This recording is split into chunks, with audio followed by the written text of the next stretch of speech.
والعاقبة للمتقين والصلاة والسلام على أشرف الأنبياء والمرسلين وعلى آله الطيبين الطاهرين وأصحابه الأكرمين الأفضلين ومن تبعهم بإحسان إلى يوم الدين أجمعين. أما بعد، قال الله تبارك وتعالى في كتابه العظيم: فأعوذ بالله من الشيطان الرجيم.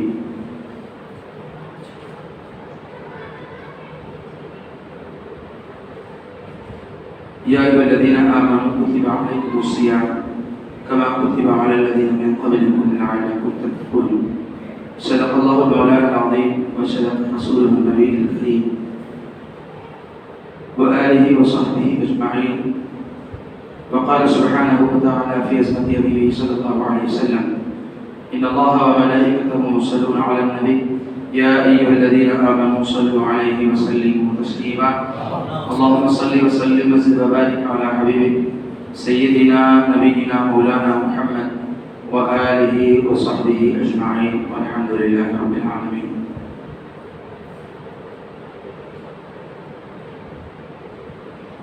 اللہ سبحانہ و تعالیٰ کا بے پناہ فضل و احسان ہے کہ اس نے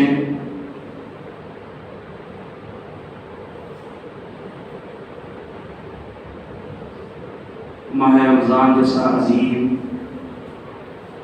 رحمتوں برکتوں والا ایک مہینہ نصیب فرمایا،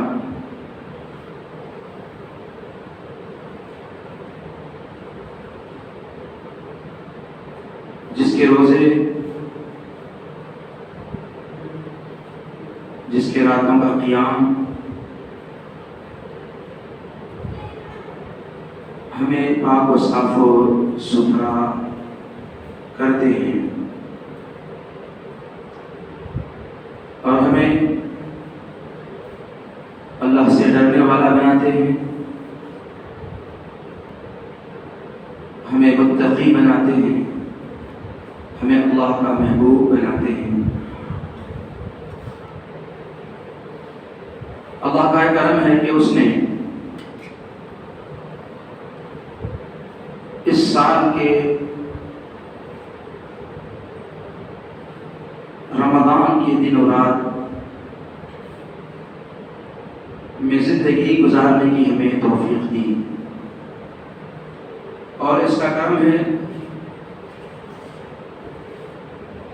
کہ ہم کما حقہ نہ صحیح، جس قدر استطاعت و طاقت ہو اس قدر ماہ رمضان کا احترام کرنے اور اس کا حق ادا کرنے کی ہمیں توفیق عطا فرمائی ہے۔ عزیزان محترم،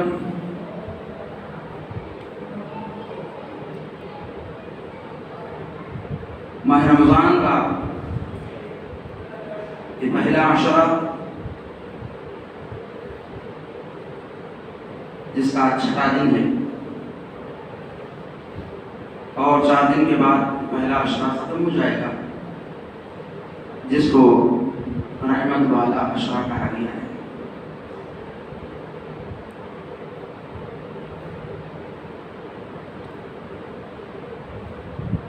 غالباً گزشتہ جمعہ ہفتے سے پہلے ہماری زبانوں پر یہی ہوتا کہ کل چاند نظر آ جائے گا، رمضان مبارک شروع ہو جائے گا، ماہ رمضان آنے والا ہے، ماہ رمضان کا استقبال کرنا ہے۔ کتنی تیزی سے دن گزر گئے، کتنے جلد دن گزر گئے۔ ماہ رمضان کا انتظار کر رہے تھے، ماہ رمضان ہمیں آ بھی گیا اور 6 دن 6 راتیں گزر بھی گئی۔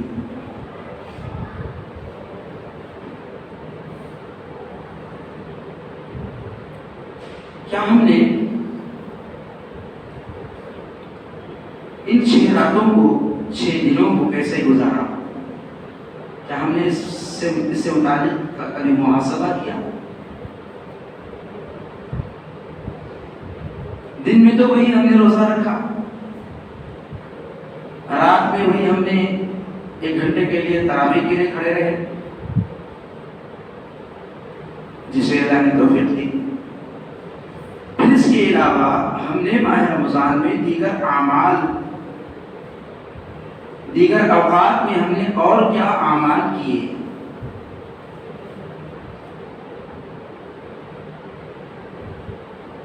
اس کو ہم نے کیسا گزارا، اس کے دنوں کو کیسا گزارا، اس کے راتوں کو کیسا گزارا؟ یہ تو اس کی ابتدا تھی، ابھی دیکھتے دیکھتے 6 دن گزر گئے، 1 ہفتہ ہو جا رہا ہے۔ ابھی یوں دیکھو دیکھتے دیکھتے 1 ہفتہ گزر جائے گا، پھر رمضان، ماہ رمضان ڈھلتا ہوا، ہم کہتے ہیں منجلا، پھر اس کے بعد ڈھلتا ہوا نظر آئے گا 16 17، دیکھتے دیکھتے ماہ رمضان ہم سے رخصت ہو جائے گا۔ تو ہم نے ماہ رمضان کے آنے پر خوشی کا اظہار تو کر رہے تھے، مگر آنے کے بعد ہم نے اس کے سلسلے میں ہم نے کیا تیاری، کیا ہم نے اس میں اعمال خیر کیا، کیا ہم نے اس میں عبادتیں کی، کیا ہم اپنے اوقات کو، ان اوقات کو غنیمت جانتے ہوئے ہم نے ان اوقات میں عبادت، تلاوت، ذکر و اذکار کا اہتمام کیا، یا پھر ایسے ہی ہم نے دن بھر روزہ رکھا، 5 وقت عام دنوں میں جیسے نماز پڑھتے تھے نماز پڑھ لیا، روزہ رکھ لیا، افطار کر دیا، ختم ہو گیا۔ عزیزان محترم، ان دنوں کو غنیمت جان کر ان کے اوقات میں ہم دیگر اعمال، تلاوت قرآن مجید، درود و سلام نبی پاک صلی اللہ علیہ وسلم پر، خصوصیت کے ساتھ ذکر اللہ، تسبیح، نوافل، دعا، استغفار، کثرت سے استغفار کریں، کثرت سے اللہ کی بارگاہ میں معافی چاہیں، خوب سے خوب درود و سلام نبی صلی اللہ علیہ وسلم پر بھیجیں، تلاوت قرآن کا اہتمام کریں، نوافل ہو سکتا تو تہجد کی پابندی کریں۔ عام دنوں میں تو اٹھ تو نہیں سکتے تھے، مگر اب تو سحری کے لیے اٹھ ہی جاتے ہیں، تو 10-15 منٹ پہلے اگر اٹھ جاتے ہیں تو تہجد بھی ادا ہو جائے گی۔ اشراق ہو تو ادا کر لیں، اور دیگر نوافل کا اہتمام کریں۔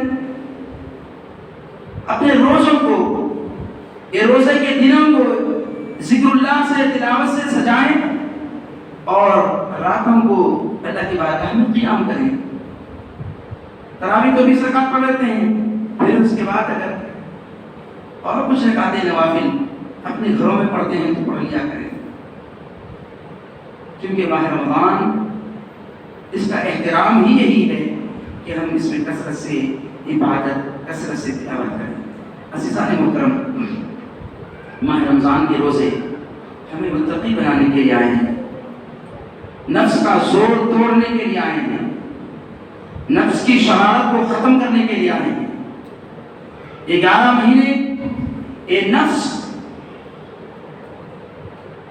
ہمیں بہکاتا رہتا ہے، ہمیں برائی کی طرف لے چلتا رہتا ہے، مگر ماہ رمضان ایک مہینے کے روزے، اس کی عبادتیں اسے اتنا نرم کر دیتی ہیں، اسے اتنا دبا دیتی ہیں کہ پھر وہ پھر اب نہیں سکتا۔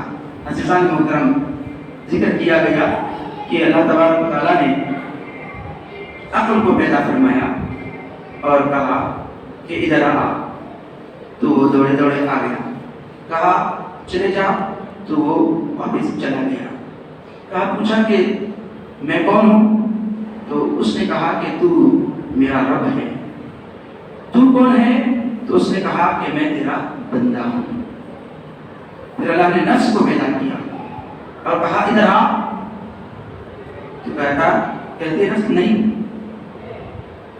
پیچھے ہٹ، تو کہتے کہ نہیں۔ تو کون ہے؟ تو کہا میں ہوں۔ کہا کہ میں کون ہوں؟ تو کہا کہ تو ہے۔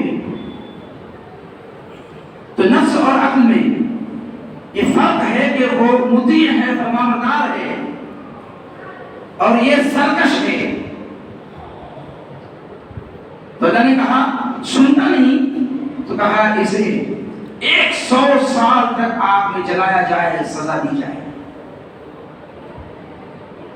100 سال تک اسے سزا دی گئی، اسے سخت ترین سزائیں دی گئی۔ پھر اس کے بعد کہا اس کو سامنے لایا جائے۔ اب سزا کھانے کے بعد، جیسے ہمارے پاس بچے مار کھانے کے بعد سدھرتے، کوئی اللہ آنے کے بعد سدھر جاتا ہے، کوئی جو ہے اشارے سے سدھر جاتا ہے، کوئی مارے تو سدھرتا۔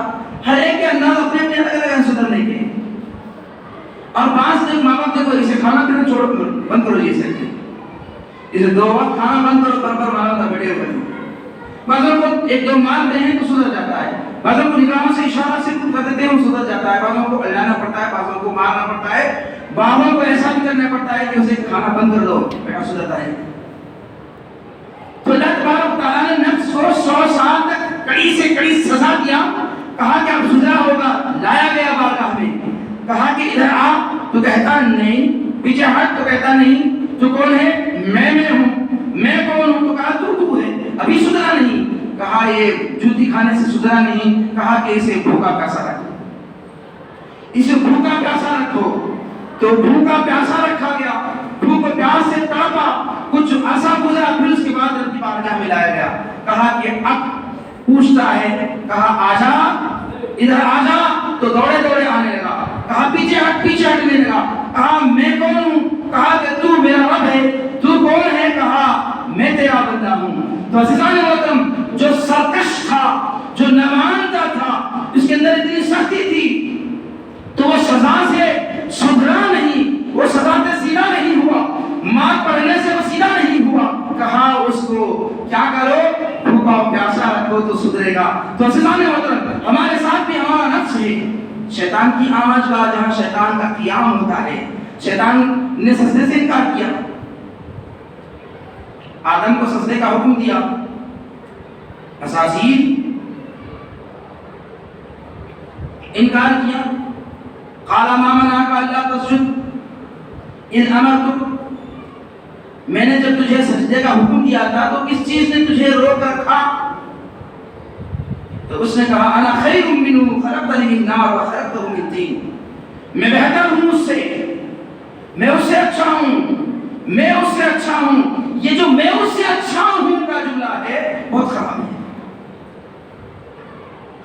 پوری تاریخ خلقت میں، پورے اللہ کی مخلوق میں، کی تاریخ میں یہ کوئی جملہ ایسا نہیں کہ جو اللہ والوں نے کہا ہو کہ میں اس سے اچھا ہوں، میں اس سے اچھا ہوں۔ ہر اچھے نے یہی کہا، ہر اچھے نے یہی کہا کہ میں کچھ نہیں، وہی اچھا ہے۔ کسی نے کہا کہ اگر وہ برا کر رہا ہے اور اس دن یہ اچھا کام کر رہا ہے، تب بھی کہا کہ وہ برا ہے، وہ اچھا نہیں، میں اچھا ہوں۔ نہیں معلوم کہ آنے والے دن میں خراب کام کروں، وہ اچھا کام کرے، اس لیے میں نہیں کہتا ہے کہ وہ خراب ہے، میں اچھا ہوں، بلکہ کہا کہ وہی اچھا ہے، میں تو خراب ہوں، میں اچھا نہیں ہوں، انا خیر منہ، میں بہتر نہیں ہوں۔ یہ میں اچھا ہوں، یہ میں ہوں کا جو جملہ ہے، یہ میں ہوں کا جو کلمہ ہے، یہ اچھوں کا نہیں ہے، بلکہ اچھے یہی کہتے ہیں کہ میں تو فقیر آدمی ہوں، میں تو فقیر آدمی ہوں، بولے تو پھر ادھر نہیں جانا، ہمارے میں فقیر آدمی ہوں، وہ عجیب آدمی ہے، وہ اس کی بات نہیں ہے، بلکہ احقر، کمتر، ہر بڑا آدمی اپنے آپ کو احقر کہتا ہے، کمتر سمجھتا ہے، تو یہی بڑوں کی نشانی ہے۔ تو عزیزان محترم، انا خیر منہ، میں اس سے بہتر ہوں، یہ جملہ درست نہیں ہے، کبھی اللہ والوں نے اسے پسند نہیں کیا ہے۔ تو اس نے کہا میں بہتر ہوں اس لیے کہ میں آگ سے پیدا کیا گیا اور وہ مٹی سے پیدا کیا گیا، میں کیسے سجدہ کروں؟ تو اللہ نے کہا نکل جا، مٹی سے پیدا کیا پانی سے پیدا کیا، وہ کس سے پیدا کیا؟ اس کی پیدائش کی بات نہیں ہے، میں نے حکم دیا تھا کہ اسے سجدہ کرے، تو نے سجدہ نہیں کیا، نکل جا میری بارگاہ سے۔ عزیزان محترم، اس وقت اس نے کہا کہ انظرنی الی یوم یبعثون، اس کے بعد اس نے کہا کہ مولا مجھے اس کے پاس رہنے کے لیے ایک جو ہے ایک جگہ عطا فرما، میں اس کے ساتھ ہوں۔ اللہ نے اجازت دے دی، وہ ہر ایک کے ساتھ، نفس اس کے ساتھ رہتا ہے، ہر ایک کے ساتھ رہتا ہے، وہ شیطان ہر ایک کے ساتھ رہتا ہے، وہ کہتا رہتا ہے۔ تو عزیزان محترم، اس کے زور کو توڑنے کے لیے نہ مارنے کی ضرورت ہے، نہ ڈالنے کی ضرورت ہے، وہ اتنے معمولی سے نہیں بلکہ اسے بھوکا اور پیاسا رکھا جائے تو وہ سدھرتا ہے. تو اسی لیے اللہ تبارک و تعالیٰ نے روزے فرض کیے سال میں 1 مہینے. سال میں 1 مہینے کے روزے سال بھر کے نفس کو کچلنے کے لیے کافی ہیں. ہاں یہ رہا کہ کبھی کسی کا نفس غالب آ جاتا ہے, کسی کا نفس غالب آ جاتا ہے, وہ اس سے مغلوب ہو جاتا ہے, وہ ہار جاتا ہے. مگر اگر کوششیں کی جائے, اگر ہم صحیح معنوں میں روزے رکھیں, صحیح معنوں میں روزے کا فائدہ حاصل کریں گے, تو یقین جانیں کہ 1 مہینے کے روزے ہمارے لیے جسمانی اعتبار سے بھی صحت بخش ہوں گے اور ہمارے لیے روحانی اعتبار سے بھی صحت مند ہوں گے. ہمارے لیے روحانی طاقت کا ذریعہ بھی ہوں گے, ہمارے لیے جسمانی طاقت کا ذریعہ ہوں گے. کسی نے کہا تھا, اور آج تحقیق سائنس تحقیق یہ بتاتی ہے, آدمی کو 15 دن میں یا 1 دن میں 1 مرتبہ روزہ رکھنا چاہیے. اور روزہ انسان کے جسم کو صحت بخشتا ہے, اس کے ذہن کو قوت عطا کرتا ہے, اس کا ذہن قوی ہوتا ہے, اس کا جسم توانا طاقتور ہوتا ہے. 15 دن میں 1 مہینے میں 1 مرتبہ رکھا جائے تو اگر آپ 15 دن میں 1 مرتبہ ہوئے تو 15 دن کو 1 روزہ, 15 دن کو 1 روزہ, سال بھر کے 12 دن میں 24 کے لیے پورا مہینہ ہے, اور 6 روزے اضافہ ہیں. آپ بچے 1 مہینے کے روزے 29 یا 30 روزے رکھ لیں گے تو آپ کو سال بھر کے لیے صحت کی ضمانت ہے. صحت جسمانی بھی ہے, صحت روحانی بھی ہے. تو اللہ تبارک و تعالیٰ صحت جسمانی کا تذکرہ تو قرآن نے نہیں فرمایا, بلکہ صحت روحانی کا تذکرہ فرمایا. لعلکم تتقون, تم متقی بن جاؤ گے, تم پرہیزگار بن جاؤ گے, تمہاری روحانیت میں طاقت آئے گی, پاور آئے گا. عزیزان محترم, یہ روزے ہمارے لیے صحت بخش ہیں, ہمارے لیے فائدہ مند ہیں, ہمیں متقی بناتے ہیں, ہمیں اللہ سے ڈرنے والا بناتے ہیں, ہمارے اندر اللہ کا ڈر و خوف پیدا ہوتا ہے. اور یہ اللہ کا ڈر, یہ تقوی اللہ کو بہت محبوب ہے. اللہ سبحانہ و تعالیٰ قرآن پاک میں ارشاد فرماتے ہیں, ان اکرمکم عند اللہ اتقاکم, تم میں سب سے معزز و مکرم وہی ہے جو زیادہ تقوی والا ہے. عزیزان محترم, ماہ رمضان یہ روزے تو ہم رکھ رہے ہیں, روزوں کا اہتمام ہم کر رہے ہیں, مگر روزوں کے اندر روزے رکھ کر کے بعض ایسے گناہ جس کو ہم معمولی سمجھتے ہیں, مگر وہ روزوں کا اثر ختم کر دیتے ہیں, اور روزوں کا فائدہ ختم کر دیتے ہیں.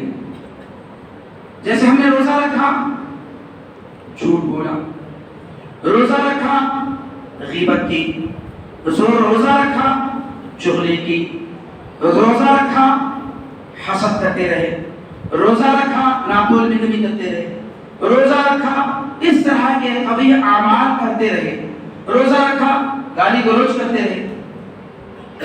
اس طرح کہ یہ اعمال روزے کے ثمر کو, روزے کے فائدے کو ختم کر دیتے ہیں. ہاں یہ کہ شرعی اعتبار سے اس نے جو روزہ رکھنا تھا وہ روزے کا حق تو ادا ہو جاتا ہے, مگر روزے کا جو فائدہ نصیب ہونا ہے وہ پورا فائدہ اسے ملتا نہیں. اللہ کے نبی صلی اللہ علیہ وسلم نے ارشاد فرمایا, من لم يدع قول الزور والعمل به فليس لله حاجة ان يدع طعمه وشرابه.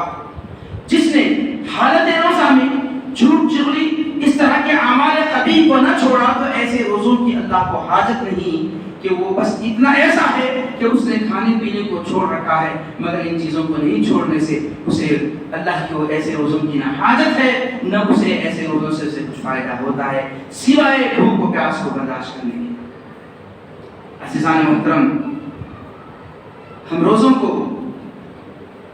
جھوٹ سے, جبر سے, غیبت سے, گالی گلوچ سے پاک رکھیں, جب جا کے ہمارے روزے ہمیں فائدہ بخش ہوں گے, فائدہ مند ہوں گے, ہمیں وہ روزے ہمیں متقی بنائیں گے, ہمیں روزے پرہیزگار بنائیں گے, ہمیں وہ روزے اللہ کا محبوب بنائیں گے. ماہ رمضان میں ہم دن بھی روزے رکھتے ہیں. اللہ کے نبی صلی اللہ علیہ وسلم نے ارشاد فرمایا, من صام رمضان ایمانا واحتسابا غفر له ما تقدم من ذنبه.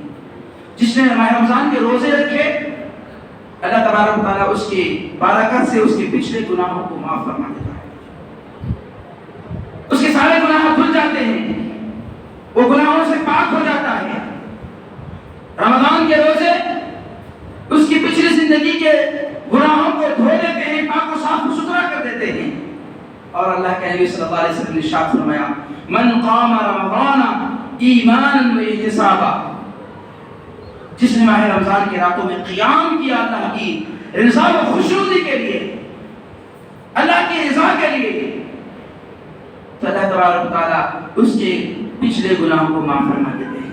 ہم رمضان میں دنوں کا روزہ رکھتے ہیں، راتوں میں قیام کرتے ہیں، اور راتوں کا قیام تراویح کی شکل میں، قیام اللیل رات کی عبادت وہ تراویح کی شکل میں ہم ادا کرتے ہیں. تراویح ایک خاص قسم کی عبادت ہے جو ماہ رمضان میں ادا کی جاتی ہے. عام دنوں میں نوافل پڑھتے ہیں تو وہ عام نوافل ہیں، مگر رمضان میں یہی نوافل تراویح کہلاتے ہیں. اس کی ابتدا خود نبی کریم صلی اللہ علیہ وسلم نے ادا فرمائی. آپ ماہ رمضان کے جب روزے فرض کیے گئے انہی راتوں میں آپ نے مسجد نبوی میں تشریف لا کر کے عبادت کرنے لگے تو آپ کے پیچھے صحابہ کرام آ کے کھڑے ہو کر نمازیں ادا کرنے لگے. اس طرح یہ نمازیں ادا ہوئی.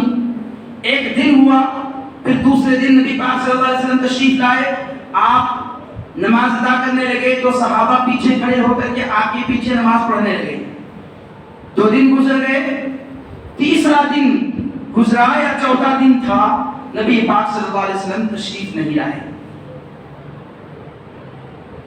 صحابہ کرام حسب معمول مسجد نبوی میں جمع ہوئے اور آپ نے نمازیں ادا کرتے رہے، سرکار کا انتظار کرتے رہے. سرکار تشریف نہ لائے، آپ نمازیں پڑھتے رہے. رات گزر گئی، صبح ہوئی تو نبی پاک صلی اللہ علیہ وسلم نے ارشاد فرمایا میں اس لیے نہیں آیا، مجھے خوف ہوا کہ اگر میں آ جاتا تو کہیں اللہ اس نماز کو فرض نہ کر دے، اس لیے مجھے ڈر ہوا، اس لیے میں نے نہیں آیا. کتنا خیال ہے نبی کو ہمارا. نبی پاک صلی اللہ علیہ وسلم نے فرمایا کہ مجھے ڈر ہوا کہ اگر میں آ جاتا تو اللہ اس نماز کو فرض کر دیتا، اور جب فرض کر دیتا تو میری امت پر بہت مشکل ہو جاتا. یہ نفل نماز ہے، پڑھ لیتے ہیں تو اجر و ثواب ہے. اس کے اجر و ثواب کو بھی بتایا گیا، اگر نہیں پڑھتے تو وہ ثواب سے محروم رہ جاتا ہے، وہ نیکیوں سے محروم رہ جاتا ہے. ایسا نہیں کہ اگر نہیں پڑھا تو کوئی بات نہیں. اب بولیں گے نہیں پڑھا تو کوئی بات نہیں، بولے تو حضرت یوم جمعہ کی تحریر بول چھوڑے ہیں، نہیں پڑھے تو کیا بھی نہیں کہتے تو تراویح ماروا دیں گے، چکر بول کو ماروا دیں گے. ایسا نہیں ہے، اگر نہیں پڑھیں گے تو اجر سے محروم رہیں گے. وہاں جائیں گے تو آپ کو بہت سارا مال ملے گا، نہیں جائیں گے تو کوئی بات نہیں. نہیں جائیں گے تو آپ کو نہیں ملے گا. جب نہیں جائیں گے نہیں ملے گا تو آپ یہ نہیں کریں گے 5 روپے نہیں ملے نہیں ملا، نہیں بھائی تو تھوڑا کوشش کر کے 4 قدم چلیں گے تو مل ہی جائے گا. چلو جو 4 قدم کوشش کرو. تو ایسے ہی اجر و ثواب کو لوٹنا ہے. اس ماہ رمضان میں اللہ تبارک و تعالیٰ نے عام دنوں کے اعمال کو اگر اسی دنوں میں عمل کرتے ہیں، وہ عمل کرتے ہیں تو کئی گنا اجر ثواب عطا فرماتا ہے. تو اگر رسول پاک صلی اللہ علیہ وسلم تشریف لاتے فرمایا کہ مجھے خوف تھا کہ کہیں فرض کر نہ دیا جائے، یہ نماز کہیں فرض کر نہ دی جائے، تو آپ اتنا امت کا خیال فرمانے والے ہیں کہ ایسے آپ کے اعمال ہیں جس کو نبی پاک صلی اللہ علیہ وسلم نے فرمایا کہ اگر میں اس کو یوں کرتا تو اللہ اسے فرض کر دیتا، تو میں اپنی امت پر مشکل میں اپنی امت کو مشکل میں ڈالنا میں پسند نہیں کرتا. کتنے مہربان ہیں، کتنا ہمارا خیال کرنے والے ہیں، کتنا ہمارا خیال کرتے ہیں، کتنی ہم سے محبت کرتے ہیں کہ میری امت مشکل کرنے پڑے میری امت کو آسان ہو، اسی لیے تو اللہ تبارک و تعالیٰ نے ماہ رمضان عطا کیا. ماہ رمضان میں ایک عظیم رات عطا کی. پچھلے انبیاء کی امتیں 1000 مہینے عبادت کرنے پر جو اجر و ثواب ان کو ملتا، ایک رات میں مصطفیٰ کی امت کو ایک رات عبادت کرنے سے 1000 خیر من 1000 شہر، 1000 مہینوں سے بہتر وہ رات ہے. تو اس امت کا بڑا درد آقا کریم علیہ السلام کو ہے، اس لیے آپ نے تشریف نہیں لائے. عزیزان محترم، صحابہ کرام اس طرح نماز ادا کیا کرتے تھے.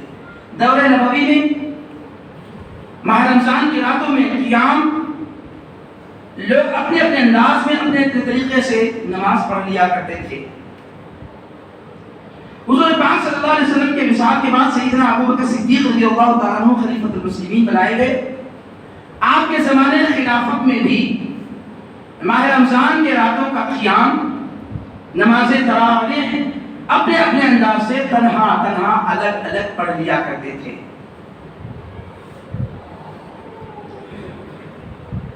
پھر آپ کا وصال ہو گیا. آپ کے وصال کے بعد سیدنا فاروق اعظم رضی اللہ تعالیٰ عنہ خلیفۃ المسلمین بنائے گئے. آپ کی خلافت کے ابتدائی زمانے میں بھی ماہ رمضان میں لوگ ایسے ہی تنہا عبادت کیا کرتے تھے، راتوں کا قیام، تراویح کی نماز.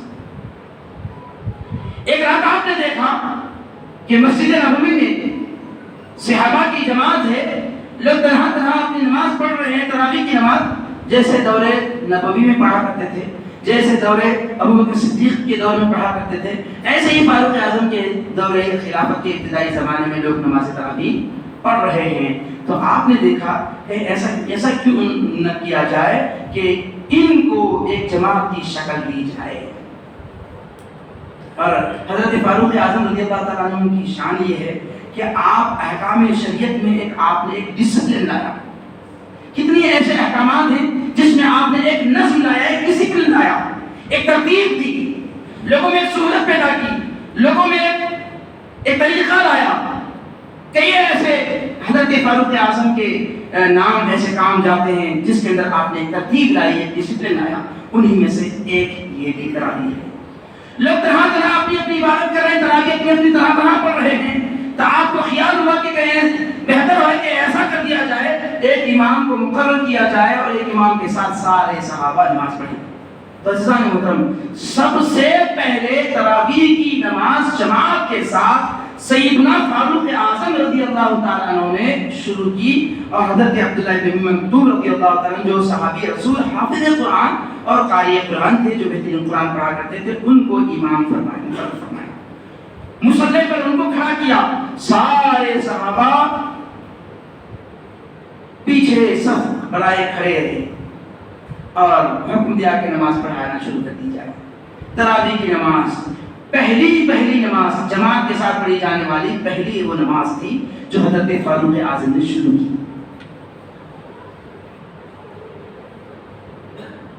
آپ کہیں گے جب رسول اللہ نے نہیں کیا، جماعت سے نہیں پڑھائے، جب ابوبکر صدیق نے نہیں پڑھائے، تو پھر فاروق اعظم کو کیا حق ہے؟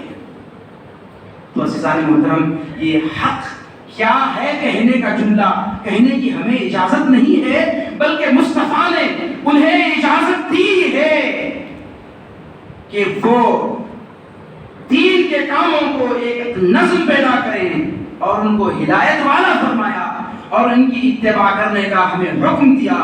اللہ کے نبی صلی اللہ علیہ وسلم نے ارشاد فرمایا، علیکم بسنتی وسنت خلفاء الراشدین المہدیین، تمہیں میری سنت، میرے طریقے کو اپنانا پڑے گا اور میرے خلفاء راشدین کے طریقے کو تمہیں اپنانا پڑے گا. تو حضرت فاروق اعظم رضی اللہ تعالیٰ عنہ اس کو ایجاد کیا، اس کو ترتیب دی، اس کو جماعت کی شکل دی. تو کسی کو ہمیں کہنے کا یہ حق نہیں ہے کہ رسول اللہ نے جب نہیں کی ہے، رسول اللہ نے جب ترتیب نہیں دی ہے، تو پھر فاروق اعظم کو کیا؟ اجی ہم کیا ہے؟ وہ جلیل القدر صحابہ،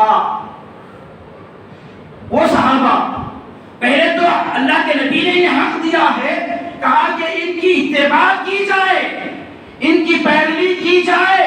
فاروق اعظم اعظم کی پیروی کی جائے، کبھی یہ ضلالت پر گمراہی پر آنے والے نہیں ہیں۔ اللہ نے انہیں ہدایت کا ستارہ بنایا ہے۔ سارے صحابہ ہدایت کے ستارے ہیں۔ اللہ کے نبی صلی اللہ علیہ وسلم نے فرمایا اصحابی کالنجوم، میرے صحابہ ستاروں کی مانند ہیں۔ آج تو ہمارے ستاروں کا معنی معلوم ہی نہیں، ہمارے ستاروں کا معنی نہیں معلوم ہمارے۔ ایک زمانہ تھا ستاروں کا معنی ان کو معلوم ہوتا تھا، ستارہ یہ ہے تو اس سے ہدایت پاتے تھے، ستارہ وہ ہے تو اس سے راستے پاتے تھے، ستارہ وہ ہے تو اس سے روشنی حاصل کرتے تھے۔ ہر ستارے الگ الگ ہوتے تھے، اس میں کوئی بڑا ستارہ، کوئی چھوٹا ستارہ، کوئی الگ الگ علاقے کے ستارے ہوتے تھے، اس ستاروں کے نام ہوتے تھے۔ ستاروں سے لوگ راستے پہچانتے تھے۔ آج سب ختم ہو گیا ہے، آج موبائل میں گوگل مارو، آپ کیا آتا ہے اس سب مگر وہ زمانہ ایسا نہیں تھا، یہ گوگل کرتا ہے اتنی دقیقاں تھی۔ لوگ جو ہے راستے تلاش کرنا ہو تو ستاروں کو دیکھتے تھے، بھائی یہ ستارہ ادھر ہے، ادھر چلنا ہے ہمارے کو، یہ ستارہ ادھر ہے، ادھر چلنا ہے ہمارے کو، ادھر ہے ادھر ہے۔ تو ہدایت کے لیے ستاروں، اس لیے اللہ کے نبی فرمایا اصحابی کالنجوم، میرے صحابہ ستاروں کی مانند ہیں۔ بِأَيِّهِمْ اقْتَدَيْتُمْ اهْتَدَيْتُمْ، جو ان کی پیروی کرے گا، جو ان کے راہ پر چلے گا، جو ان کے بتائے ہوئے طریقے کو اپنائے گا، ہدایت پائے گا۔ تو سارے صحابہ کے تعلق سے فرمایا میرے صحابہ ہدایت کے ستارے ہیں۔ تو ان میں سے ابو بکر صدیق تو عظیم ستارہ ہے، فاروق اعظم تو بڑا عظیم ستارہ ہے، جن کی اقتداء کریں گے تو کبھی گمراہ نہ ہوں گے، ان کی اقتداء کریں گے تو ہدایت پائیں گے۔ تو یہ ہدایت یافتہ لوگ ہیں، تو ان کی راہ پر چلیں گے تو کبھی ہم گمراہ نہیں ہوں گے۔ تو عزیزان محترم، حضرت فاروق اعظم نے اس کو ایک نظم دیا، ایک ترتیب دی۔ تو یہ نہیں کہہ سکتے اور نہ کہہ سکتے کہ ایسے حضرت صحابہ کرام وہاں صحابہ موجود ہیں، وہ صحابہ نے کسی نے اعتراض نہیں کیا، کسی نے نہیں کہا۔ آپ نے ایک نہیں کہیں گے کہ حضرت فاروق اعظم کے سامنے کس کی جرأت ہے۔ بعض یہ بھی سوال کر سکتے ہیں کس کی جرأت ہے کہ فاروق اعظم کے سامنے آواز اٹھائیں۔ حضرت فاروق اعظم اگرچہ کے سخت ہیں حق کے لیے، مگر کبھی کوئی ایسی بات ہوتی تو معمولی شخص بھی اگر آپ کے دربار میں اٹھ کر کھڑا ہوتا تو آپ اس کی بات کو سنتے ہیں۔ عزیزان محترم، صحابہ کی ساری جماعت میں کسی نے بھی یہ نہیں کہا کہ یہ کیسا ہو سکتا ہے، تو کہا یہ تو عین منشاء مصطفیٰ کے مطابق ہے، نبی کے منشا کے مطابق ہے، نبی کے مرضی کے مطابق ہے۔ اس طرح نماز تراویح کی جماعت کے ساتھ ابتدا فرمانے والے حضرت فاروق اعظم ہیں۔ اور پھر اس زمانے سے لے کر آج تک اہل حق 20 رکعت نماز تراویح ادا کرتے آ رہے ہیں، وہ عرب ہو کہ عجم ہو۔ ہاں، اب عرب اور عجم میں بعض گلی کوچوں میں کہیں ادھر ادھر کسی نے 8 پڑھ لیا تو وہ 8 کا اجر پائے گا، مگر یہ نہ کہے کہ 20 نہیں ہے، 8 ہی ہے، 20 نہیں ہے۔ یہ تیری طاقت تھی جو تو نے 8 پڑھ لیا۔ یہ رات کا قیام ہے، رات کی نماز ادا کرنا ہے، آپ 8 پڑھ لو، 4 پڑھ لو، مگر یہ نہ کہو کہ 8 ہی ہے اس لیے کہ اللہ والوں نے جو نماز تراویح پڑھی ہے وہ تراویح کی رکعت 20 ہیں۔ اگر آپ کوئی 8 پڑھ رہے ہیں، آپ 8 کا ثواب ملے گا، 12 پڑھ رہے ہیں آپ کو 12 کا ثواب ملے گا، 10 پڑھ رہے ہیں 10 کا ثواب ملے گا، 16 پڑھ رہے ہیں 16 کا ملے گا، مگر یہ نہ کہو کہ 8 پڑھا گیا۔ اگر آپ یوں کہیں گے 8 ہی ہیں تو آپ بتائیں کہ رسول پاک صلی اللہ علیہ وسلم نے آپ جیسی جماعت کے ساتھ جب آپ رسول اللہ کی بات کو مانتے ہیں، رسول اللہ کی پیروی کرتے ہیں، تو رسول اللہ آپ جیسا جماعت بنا کر کے 8 رکعت کیا پڑھا تھا تو آپ کہیں گے کہاں پڑھے رسول اللہ صلی اللہ علیہ وسلم؟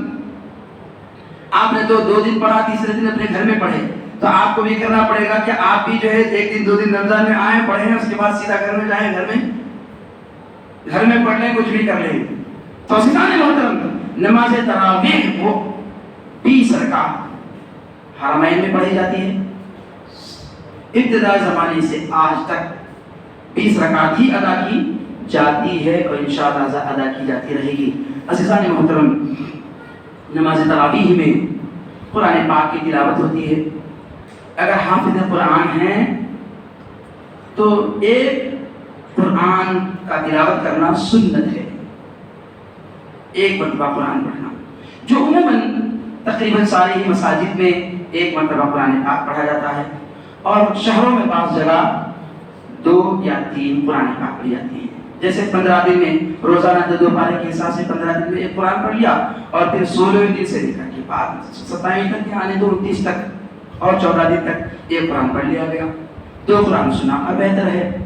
اگر اللہ نے سکت کی ہے تو 10 دن میں 3 قرآن پڑھ رہے ہیں۔ شہروں میں جہاں الفاظ کی کثرت ہوتی ہے، اس کے ساتھ ساتھ لوگوں کو سننے کا رجحان رہتا ہے۔ اب ہمارے پاس کیا ہوتا ہے بولے تو وہ ایک قرآن پڑھنے بس تھا، ایک رکعت پڑھ لے، ایک پارا 1.5 پارا پڑھے تو بس حضرت اتنا ہمارے کو اتشاف کی ہمیں اتنے والے شہر میں کافی ہے۔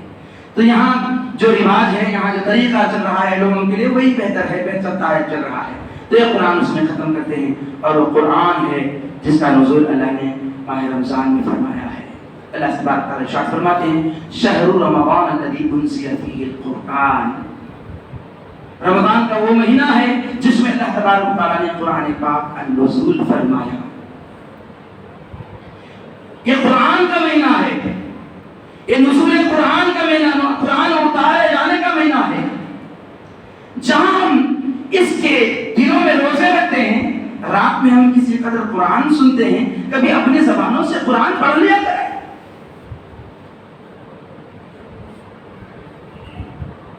روزے کی حالت میں کبھی ہم اپنی زبانوں سے قرآن پڑھ لیا کریں۔ ہم دیکھتے ہیں کتنے ہی حضرات کو قرآن پڑھنا آتا ہے، بعضوں کو قرآن پڑھنا نہیں آتا۔ جن کو قرآن پڑھنا نہیں آتا وہ تو معذور ہیں، یعنی ان پڑھنا سیکھے نہیں ہیں، یہ غلطی ہے پڑھنا سیکھے نہیں ہیں۔ ہاں کوشش کرتے ہیں تو وہ ضرور پڑھنا سیکھ جائیں گے، مگر ہم کوشش کرتے نہیں ہیں۔ کوشش تو دور کی بات ہے، ارادہ نہیں کرتے۔ جب ارادہ ہوگا تو کوشش کریں گے، جب کوشش کریں گے تو اللہ کامیابی دے گا۔ السعی منا والاتمام من اللہ، ہم کوشش جب کرتے ہیں تو اللہ تبارک و تعالیٰ اس کوشش کو رنگ لاتا ہے، وہ ہم کامیابی حاصل کرتے ہیں۔ ہم ارادہ بھی نہیں کرتے، کوشش بھی نہیں کرتے۔ جو حضرات قرآن پڑھنا نہیں جانتے ہیں تو وہ ارادہ آج سے کر لیں، کوشش اگر ہو سکتا تو کر لیں، مگر ارادہ کر لیں۔ یہ وہ کلام ہے جس کو اللہ کے نبی صلی اللہ علیہ وسلم اپنی زبان سے پڑھا کرتے تھے، حضرت جبرائیل کو سنایا کرتے تھے، جبرائیل آپ کو سنایا کرتے تھے۔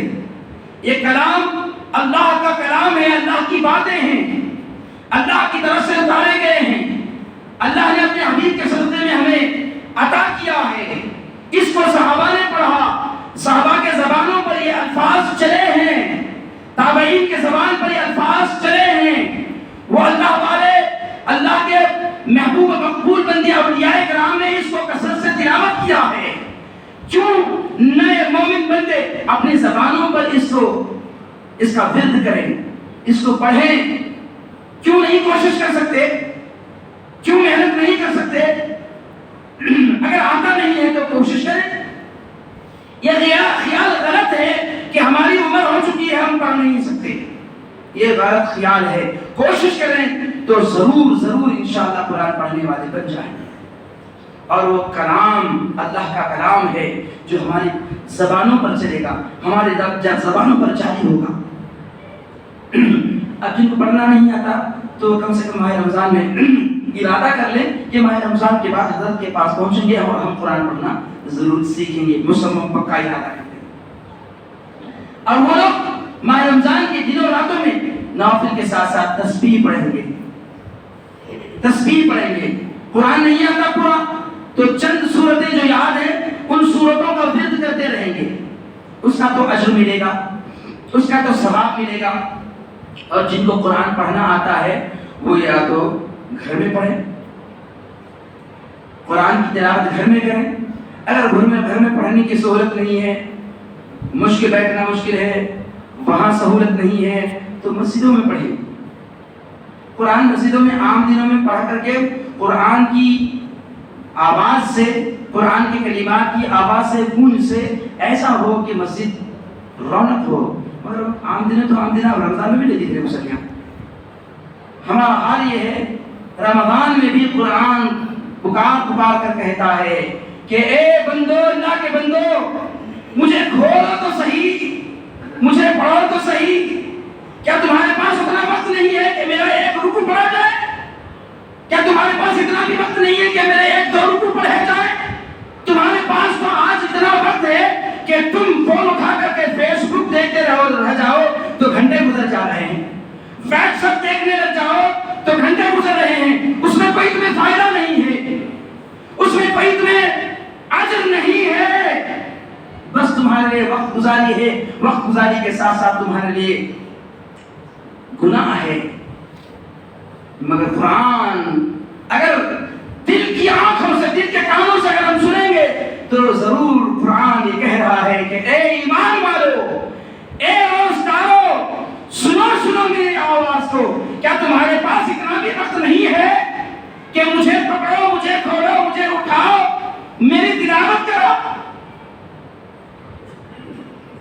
کیا ہم میں سے اب ہمارے پاس کم سے کم 300 لوگ بیٹھے ہوئے ہیں، ہمارے پاس کتنے لوگ قرآن پڑھنے والے ہیں صاحب؟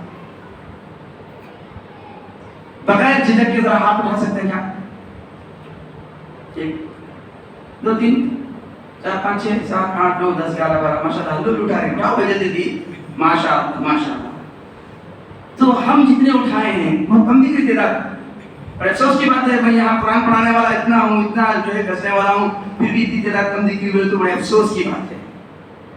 اور رمضان کے بعد پھر پکڑنا پڑتا ہے کہ اب یہ چھوٹے بچے جو ہیں شاگردین پڑھنے والے ہیں، مگر بڑے حضرات بھی ہمارے پاس پڑھے ہیں، مگر اب یہاں غائب دکھ رہے ہیں، ورنہ کئی بڑے عمر والے بھی ہمارے پاس قرآن پڑھے ہیں. تو قرآن پڑھنے کی کوشش کریں، قرآن پڑھنے کی کوشش کریں. اور اس کے ساتھ ساتھ ماہ رمضان ہے تو جن کے ہاتھ اٹھے ہیں تو آپ غور کر لیں. میں تو دیکھا نہیں، بس یوں دیکھا، ہاتھوں کو دیکھا، آپ کے چہروں کو نہیں دیکھا.